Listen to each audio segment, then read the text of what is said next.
Now, whether you start from the MLS listing page or you start from this property portal here, the next part of the process, once you click on that submit offer button, is to verify the information for that particular listing.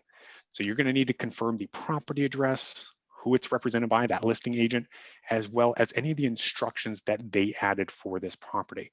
So I'm going to show you in our live environment how you can actually add those instructions as the listing agent. You can put whatever you'd like to in there. Excellent.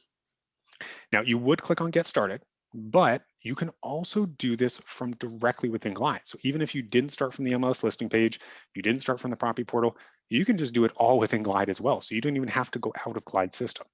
You can create that purchase transaction, just like we did in our example. And then under your suggested actions, you're going to see that submit offer button. Once you click on that, whether you go from the MLS listing page, coming from the property portal, or directly in Glide, it's going to take you to this offer package section. So this helps take you step by step through that process. Just like before, when you're creating a transaction, we always have a step-by-step process to help guide you through all of these parts of the transaction. So you would have the option to fill out those forms. So we showed you kind of how you can go into the form and fill it out. You can sign it by sending it off through our e-signature tool. And then you can submit them using our email tool directly within Glide. And you can even get SMS notifications to make sure that that individual, when they open it and they click on that link, that they're actually viewing your offer. Perfect. Yeah, so there's always those red receipts to let you know when the offer has been received. Excellent. Yeah. So once I click on start offer package, it's then going to ask if you'd like to start with a purchase agreement, or if you've already created those templates ahead of time. It's a great reason to create those templates. You can just apply that template. So you select, in this case, new offer template. It'll pull in all those documents that you need, and then you can just click into the document, say this is the RPA that we click into.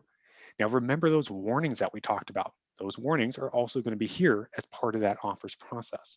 So whether you're doing it beforehand, you're creating it, or you're doing it as you're going through the offers workflow, those warnings are always going to be there for you. And that pro feature is part of CRMLS too.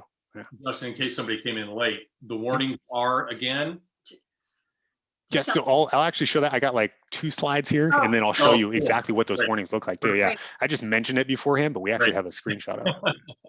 So if I'm in here and I'm filling out this form, if you click into the left-hand side, we did show that in our example, you click into the left, it'll show up and you can actually fill out the form either from the form outline or within the form directly.